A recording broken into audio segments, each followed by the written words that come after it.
Jon Paul Morosi, ladies and gentlemen. How are you, sir? Buenas tardes to all of you. Great to be with you on the show today. It sounds like it's a fun conversation that I'm dropping into, and I hope I can add some fun here over the next several minutes and hours as well. Absolutely. Do you want to go Jon Paul, John, JP? So I answer to pretty much all of them. As Jesse Sanchez says often too, Juan Paulo. So I get that too. So that certainly is appropriate here as well. But they all apply, and I probably got some other less savory nicknames that I probably answer to as well. But we could probably stick with those that at least somewhat pertain to my name or derivations there. When I go back to my parents' homeland there in Italy, I suppose I'm Giovanni Paolo, but they all work. I have to ask you, what is the artwork behind you? We can see it right here, perfectly clear. What is it? Great question. So that's the work of my daughter Elena. You can see it there over my right shoulder. It is actually a little bit of inside baseball on an inside baseball show. It's kind of a recurring theme of our segments on MLB Central on MLB Network every day during the season, where perpetually I will change out the artwork that my middle daughter Elena does. So that this was newly posted today. I was saying earlier, it's El Unicornio Rojo. She was drawing the red unicorn with lots of other different designs there in the background of it. So this is today's artwork. We've got others still coming, and it's interesting. I will say to Elena every now and then, hey, Mr. Kleinberg says we need some new artwork, so we got to commission another one. So she's only 4, so it's hard to give her really a firm deadline on these things. But for the most part, she cranks out a new interesting unicorn artwork usually every week or so. So that's the recurring theme on the show. Oh, that's funny. It kind of reminds me of like Friends, or even our whiteboard here. We change it every day for what theme we're talking about. And you've seen I don't know if you've seen on Friends how they have that whiteboard in the apartment and how they change it per episode.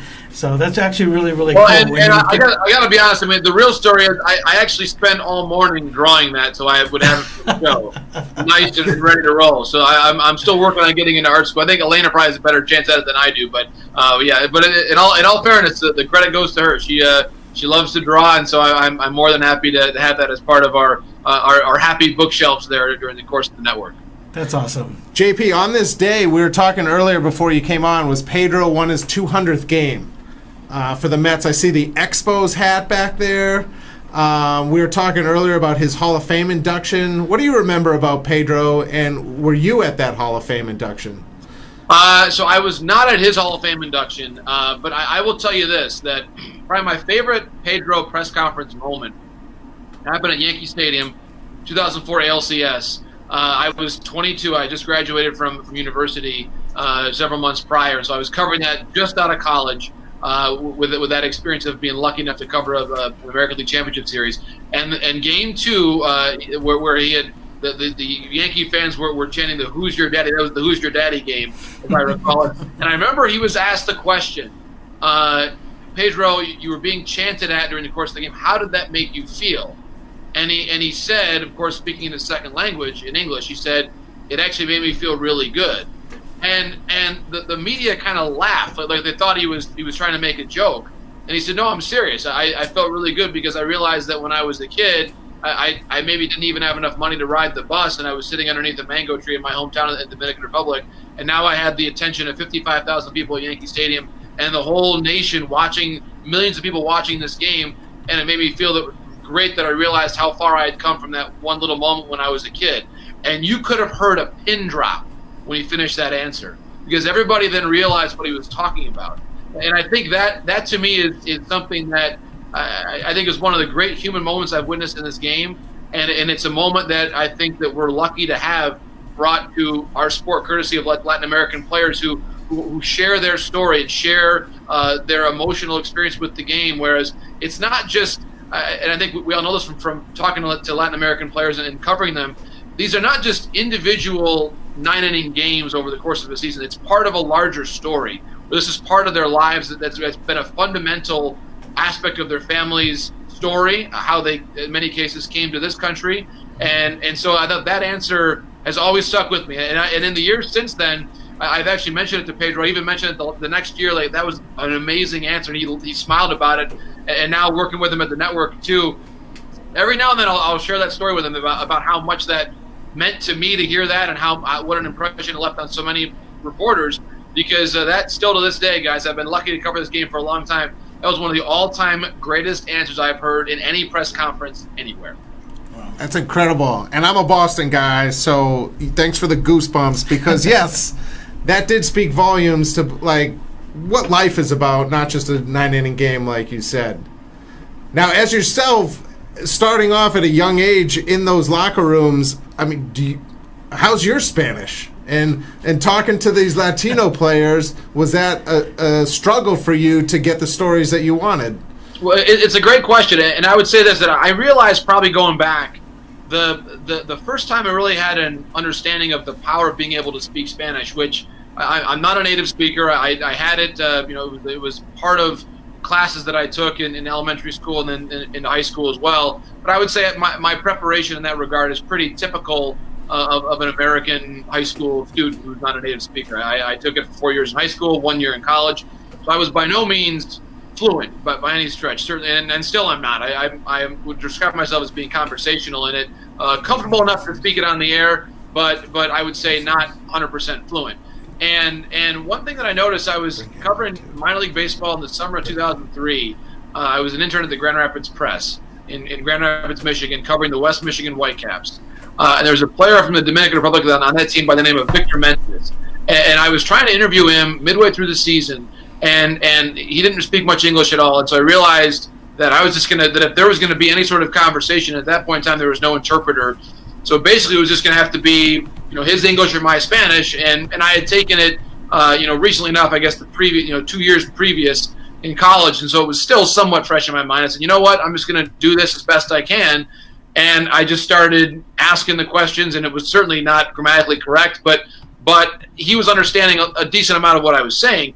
And as the conversation went on, and it was becoming an interview, I realized the crowd around us was growing, where all the players in this Class A Midwest League locker room were watching this spectacle of me trying to speak Spanish with Victor Mendez, and Victor was enjoying it. I remember him smiling and kind of enjoying the fact that I was trying. And I probably think that was, I go back to that moment as probably a pivotal moment in my career where I realized the power in just being able to speak it, even if it's just a little bit. And I think that we are, candidly, many English-speaking, Anglophone, American-born journalists are spoiled. We're lucky that basically the whole of the sport is basically spoken in our first language, and we're not used to putting ourselves out there and failing. Because whenever you speak a second language, invariably, you're going to fail every time you speak it on some level. And I think that it was a matter of just realizing the power of taking that leap of faith and getting out of your comfort zone and realizing that, you know what, you're going to screw up, but it's still going to be okay. And I've never, in all those years since then, I can list, I've been lucky enough to speak with star Latin American players in this game, from Albert Pujols to Miguel Cabrera, Robinson Cano. Usually when I interview them, it's in English, but often when I just make conversation with them, it's going to be in Spanish. And never once, never the biggest stars in the game, never has one person ever told me, John, stop, just speak to me in English. No one has ever said that. They've never said that it was in any way offensive that I wasn't able to speak it clearly and perfectly. It was the effort that mattered. And so whenever I speak with young aspiring journalists, actually I'm going to speak at an event at Comerica Park tomorrow, and I will make that same point, that trying is what is most important. Because even if you screw up, invariably the person that you're speaking with will feel more comfortable talking with you. And that comfort will be reflected in more honest answers during the course of the exchange of ideas. And that's what we're doing here. If you're a journalist, especially in this sport, we're in the business of helping people to understand the game. And what is more fundamental to that than finding a common language through which you can communicate with the players? And so on this day, I still might describe myself as being a work in progress in speaking Spanish.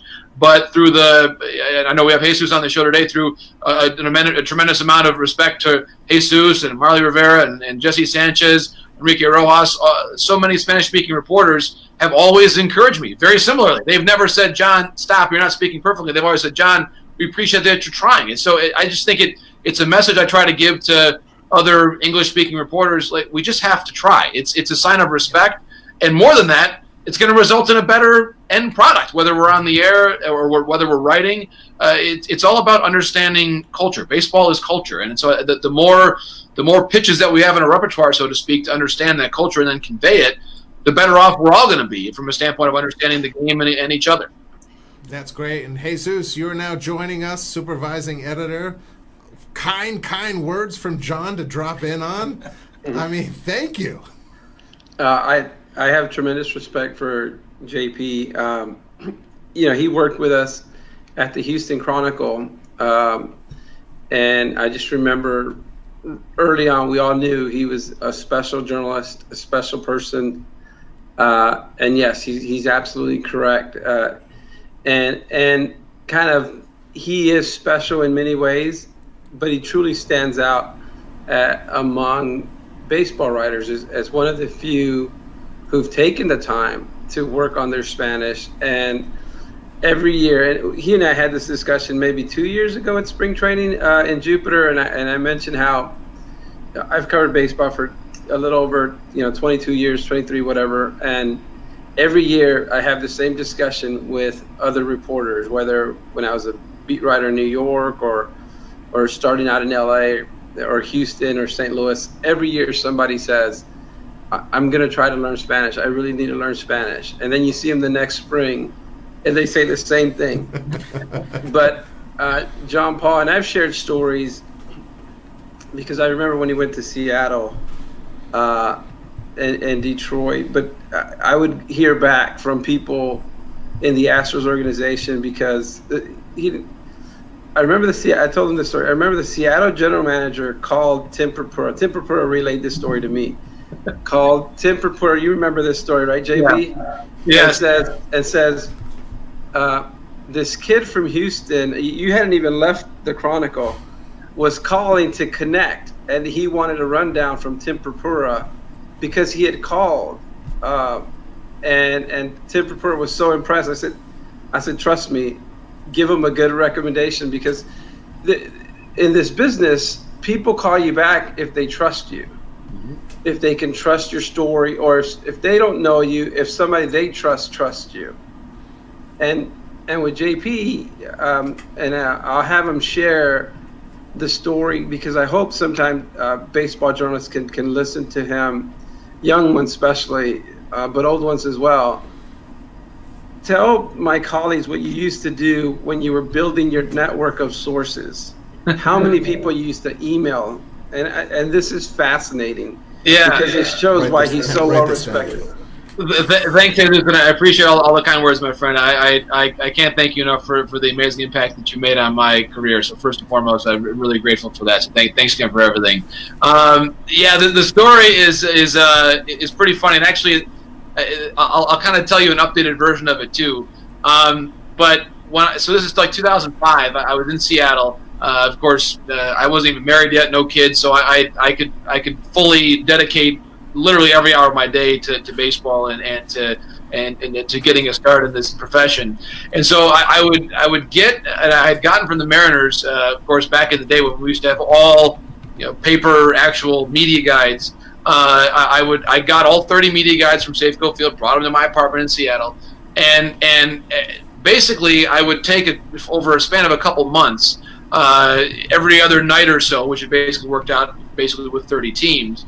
I would divide up the media guide, and I would figure out, based on the other sort of information, what the name convention of everybody's email address was in a particular organization.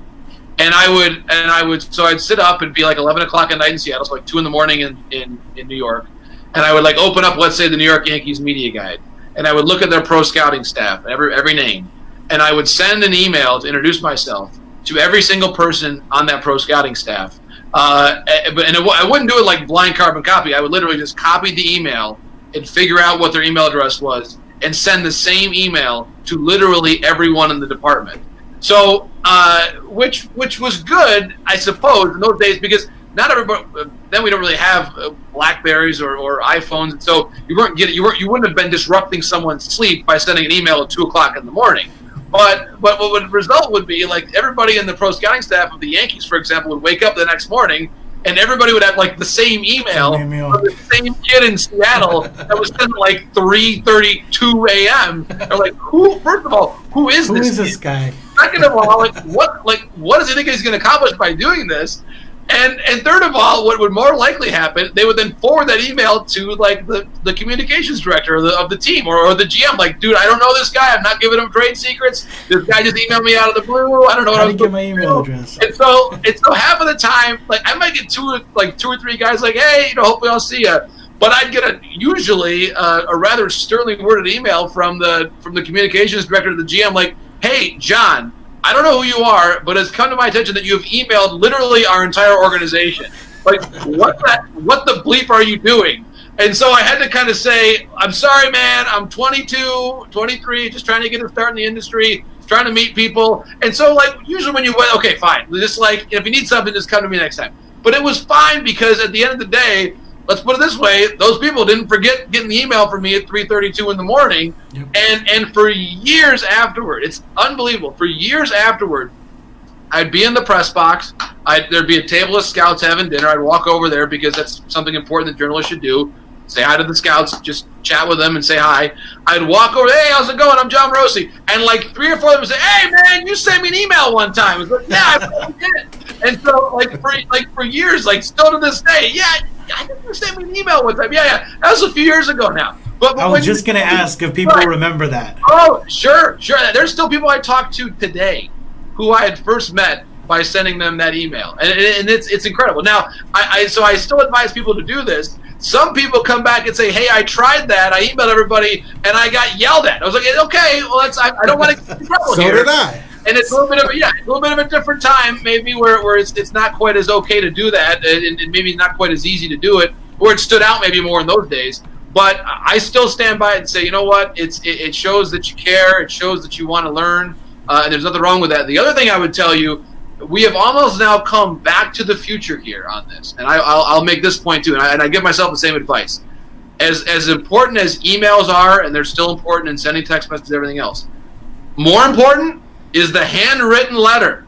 I came from a family. My mother would always tell me, okay, great, birthday, Christmas, whatever it was, to get your gifts. Great, here's the list.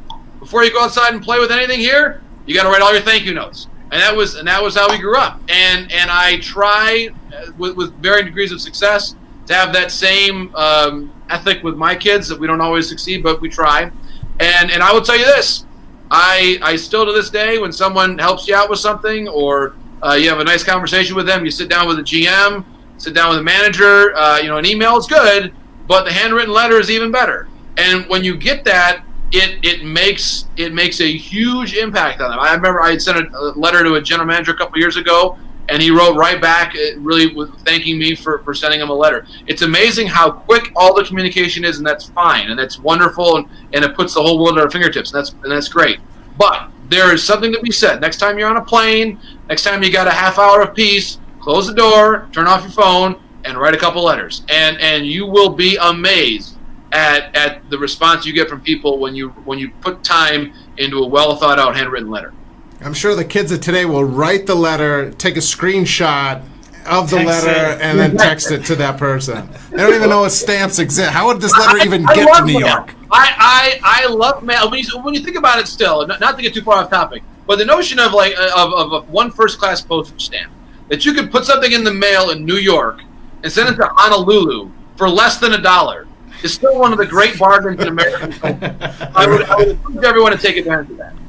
No, right. Absolutely. I still have I think a lot of, and it's sad because one of them passed away recently. But every Christmas, I would send some of my mentors in baseball writing Christmas cards, and every year, and I'd send them notes and then the second generation of guys, I went to covered beats, and Andrew Marchand and Tyler Kepner and we laugh because we've seen how much we've grown as our kids are growing, as our letters change.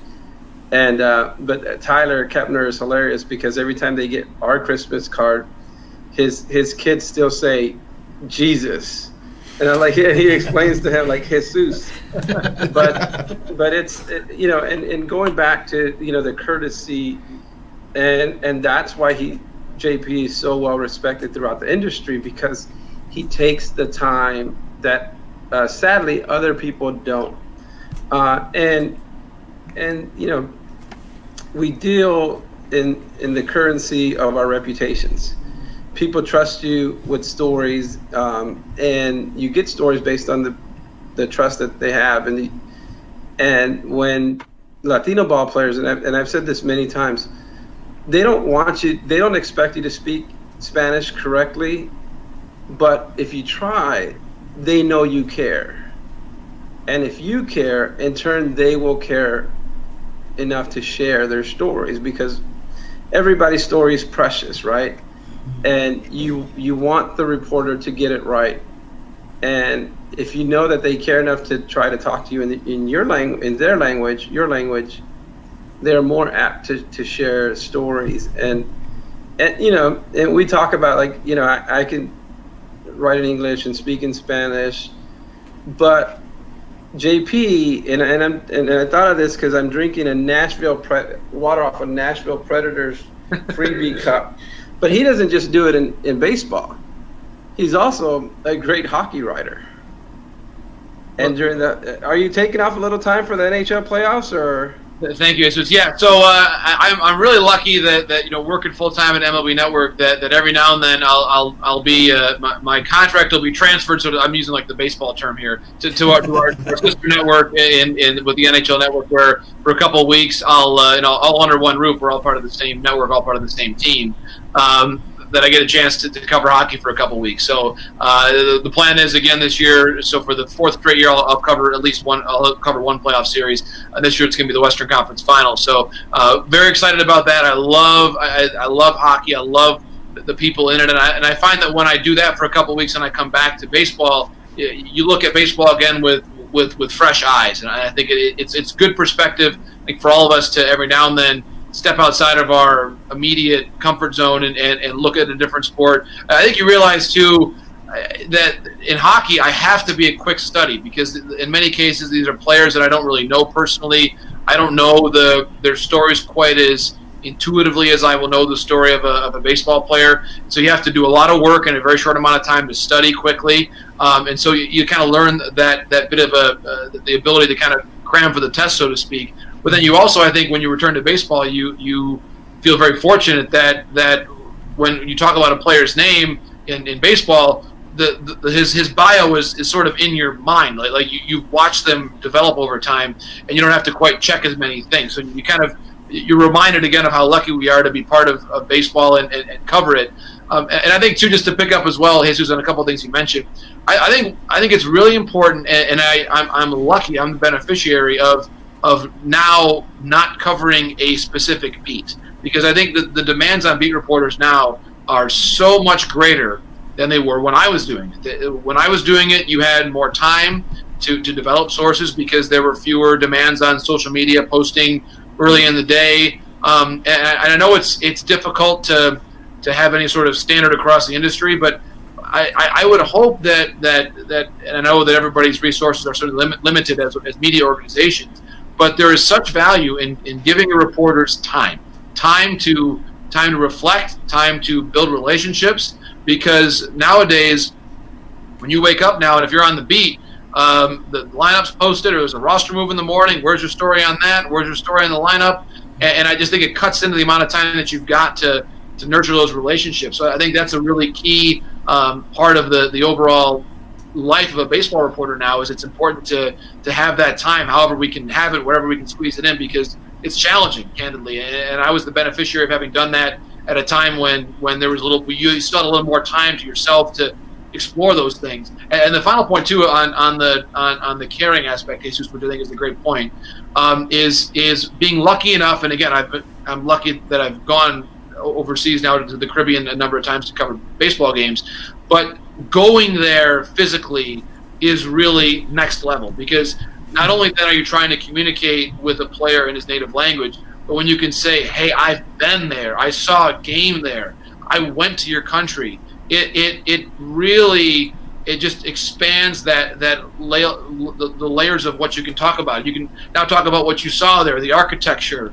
the restaurants, the food, other aspects of the culture, music that you don't often get just by even, like, there's one thing to have the linguistic aspect, but then to have it actually experience the culture and truly experience the culture is the next step. And I think that's where also it's important for all of us that cover the game to understand the importance of traveling to Latin America, understanding the Latin American crowds. And I think we certainly saw that, Jesus, in the last weekend with the games in Monterrey. How we saw Latin American players quoted. Yasiel Puig was one, Luis Castillo, Raisel Iglesias as well, talking about how it's not just going there and hearing Spanish, but experiencing a game in a Latin American ballpark, which is so unique that it reminded them of home, even if they weren't necessarily from Mexico. So I thought it was a really unique cultural note that we saw, and it's such an important initiative by MLB, and I give MLB and the union a lot of credit for going to Mexico 3 times this year. Really, I think it sets up the game for a lot of great cultural stories in the future as well.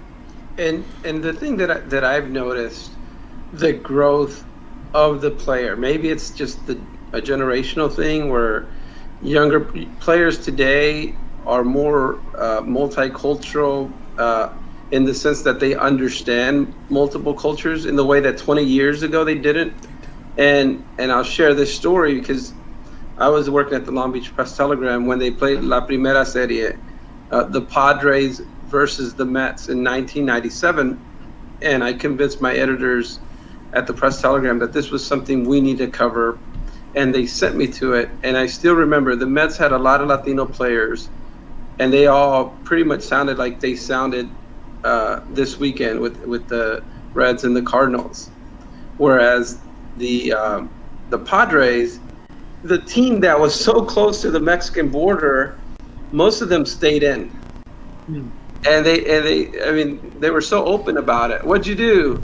Oh, I was playing video games. They wanted no part of Monterrey because of the water, and it was just, to me, it was the stories. Right. Because he didn't eat. He spent 2 days and he was afraid of the food and the water. And you're thinking, come on. And then, God bless him, the late Caminetti, you're thinking all the things you put in your body and you wouldn't eat that meal in Monterrey, Mexico. Right. That's a very good point. And I can vouch personally from having gone there in March. The tacos al pastor in the ballpark. they were like 200 pesos. They were very, very good, which was like $10. I gotta tell you, recommend tacos al pastor if you're in the ballpark there at Estadio de Baseball Monterrey. It's a great stop, great food, and I love leaving the ballpark after the final game there. Of course, it was a neutral game because really the fans weren't necessarily behind the D-backs or Rockies specifically, although the D-backs have done a great job of marketing themselves in Mexico. It was great because I was walking out with Jesse Sanchez, and Jesse made the point that there was a band playing there, great Mexican music, for a half hour, 45 minutes, an hour afterward. Drinks were still flowing, the revelry was ongoing, and Jesse just said, John, look down there. Like, these people who came to celebrate this game, they prefer if their team won, but they're here to be together. They're here to celebrate and have this be an occasion. And I think it was so beautiful just to hear. It was a community celebration, and that's what it was. It was a community celebration wrapped around a baseball game. And I think that to me was really a unique moment. I get goosebumps just saying it because it was a gathering place, and you got a chance to see how a community comes together on one particular day, and it just so happened that our national pastime was at the center of it, and really helping to facilitate a coming together. And at the end of the day, that's what this is. The national pastime of the U.S., the national pastime of Mexico, the national pastime of the Dominican Republic and Venezuela. It is the backbone against which we can have a lot of conversation, and I think it's more important now than ever. Great. JP, as I came from Boston, working for La Vida, what impresses me most talking to these players, everybody has a story from their journey. You meet like American players and they have another story, but these guys' stories head to toe are better than any stories I've dealt with in any sport that I've ever worked in, NFL, NBA, NHL. It's amazing. What impresses you most, or do you have a favorite story of a Latino player of their journey, or where they came from, or spending a day with somebody in the country? I'd like to hear from you. Sure. Yeah, a couple ones come to mind. I think one that I look at, and a perennial all-star and an MVP candidate, Victor Martinez. I remember him telling me that when he signed with the Indians at the age of 17, that basically that was his last chance to sign. That 16, of course, is the age at which many Latin American players will sign.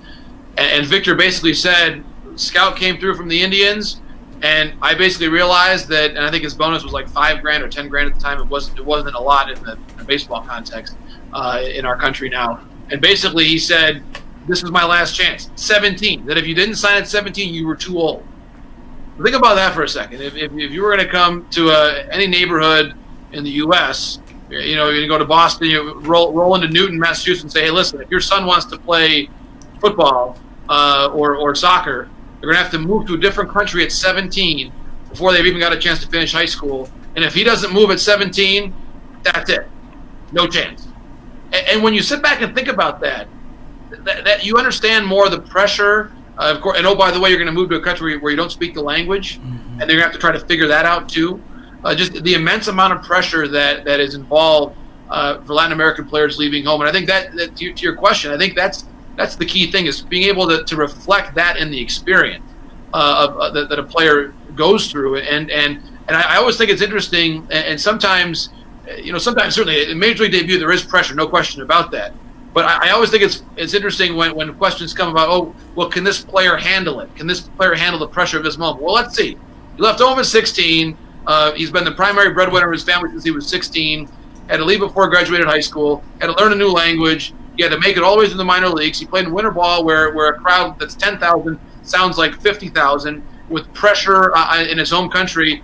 Can he handle making his debut against the Red Sox? I think so. Yeah, probably. I mean, it's not this like this is, oh my gosh, it's the biggest moment. Well, yeah, maybe to an external observer it looks like it's the biggest moment, but in many cases it's not. In many cases the real pressure was getting from the Dominican Summer League to the Gulf Coast League and being able to stay on your work visa for one more year, or going from the Gulf Coast League to Class A. And when you're making 10, however much you're making a year on your signing bonus, I mean, that's pressure. Once you're already in the big leagues and you're pitching in the playoffs, different kind of pressure. You want to win. But the question of, can they handle it? Yeah, they can handle it. Trust me, because they've seen and been through much more difficult circumstances than that. So I just think having that respect and being able to reflect that is really important for us. I think as an industry, and I think too, to your point, I think one of the challenges I try to go through as well as a sideline reporter when I'm covering a playoff game is to help the viewer in some way at home when you have a post-game interview with the hero of the game, relate their story to the viewer at home, who in many cases is an English-speaking American viewer. Let's say if you're trying to hit the median observer on a Saturday game or a national game, and that's where that's why I think speaking Spanish and having that cultural empathy is so important, because that's, to me, I look at that's my job. If you're on the field and you're a live interview after the game is over, you try to be the end parentheses or the end punctuation on the story of the game. So you've got to find something to help bring it all around. Whereas, and certainly sometimes you do want to ask about the home run that was hit or what a player was thinking about in that particular count. But to me, I want to know about the story. I want to know who inspired you, who's watching this game back home in the Dominican or in Venezuela. And I think that, to me, is a really important story to try to bring together and to think about what I heard from Victor Martinez on that day all those years ago about how his story began. That's great. Thank you so much. JP, before we let you go, we really appreciate your time. Your estimation, top 3 Latino players in the game right now, and why? 3, okay. Well, put you on the spot. Many choices here, okay? Many choices. I've got to start with the MVP of the American League from 2017, Jose Altuve. I think for me, he is so great for the game. I still love that picture of Aaron Judge and Altuve together at second base, and to think about the different different athletes that play our great game, and how Jose is the best really at what he does. I find him to be amazing. I look at certainly his very same team, and Carlos Correa, Francisco Lindor. I'm going to probably go above my limit of 3 here, but I think, too, a couple of names I want to mention on the pitching side that don't maybe get the attention they deserve. Jose Barrios in Minnesota and Luis Castillo in Cincinnati. 2 rising young stars. I think Castillo right now is second in the National League in wins above replacement among pitchers. So I think pay very close attention to those 2. I think Barrios wants to be great. And I'll tell you what, being in Puerto Rico was a year ago, I think this week, for the Indians and the Twins, one of my all-time favorite experiences. And Lindor's home run, having that sense for the moment, hitting the home run at Ida Bithorn Stadium. And when I got to his mother in the crowd for the interview, her glasses were still steamy from having cried. And that was my favorite too.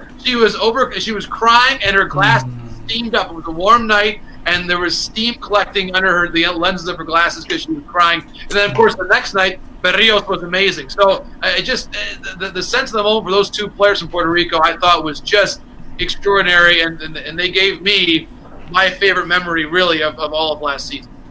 And how great is that for you to cover that, see that moment, probably make your job easier. Like, this is spectacular. You probably go home to the hotel and be like, I just watched gold. That was amazing. Yeah. I did that night, and I could. And when that ball went over the fence, it was like, can you believe that he did it? Similar maybe to Puig getting the homer off of Kershaw a couple nights ago. That was also a great player for the Dramatic. And one last note about covering these games in Miami during the World Baseball Classic, which very much felt like a game in Latin America because of the Dominican crowd and the Colombian crowd as well. The Colombian-Dominican game was amazing as well, in addition to the great Dominican-U.S. game. But I'd be down in the field, and usually when you're doing the dugout reporting, you've got one earpiece where you're hearing the broadcast. And you've got one ear open to the world so you can hear what's going on around you, and your one ear is the broadcast. After the first night, I said, guys, this is not going to work. I need to have 2 ears on the broadcast because it is too loud. I can't hear anything unless I have both ears piping in with the broadcast. And so I had to have both ears in here, like cranked up basically like to full volume. It was like being a drummer in a rock and roll band. By the time I got to the hotel at night, I would get back to the room and I'd just hear like, and it would stop ringing the next day at like 1 o'clock in the afternoon, and the games would start ringing all over again. So basically my hearing, it was well worth it though. My hearing has been probably changed forever as a result of the 2017 WBC, and I do not mind a bit. That's hilarious. JP, thank you so much for joining us. I'm sure if I looked at your phone right now and scrolled through your texts, there's one from Jesus that says, try to work in some kind words about me. So we appreciate that. Jesus is the man. I give him all the thanks for helping me in my career, and I'll never forget all the great things he did for me back in the day and still to this day. And thanks to all of you for letting me join the program today. I really enjoyed it. Thanks for all you do for baseball to help us celebrate the game. I appreciate it. When I start La Vida Hockey Live, I'll give you a call in a couple weeks. Exactly. The Vegas Golden Knights have a Spanish broadcast, so be aware of that. Perfect. JP, thanks so much. Good luck, and we hope to talk to you again soon. Thank you so much. My pleasure. All right, thank you.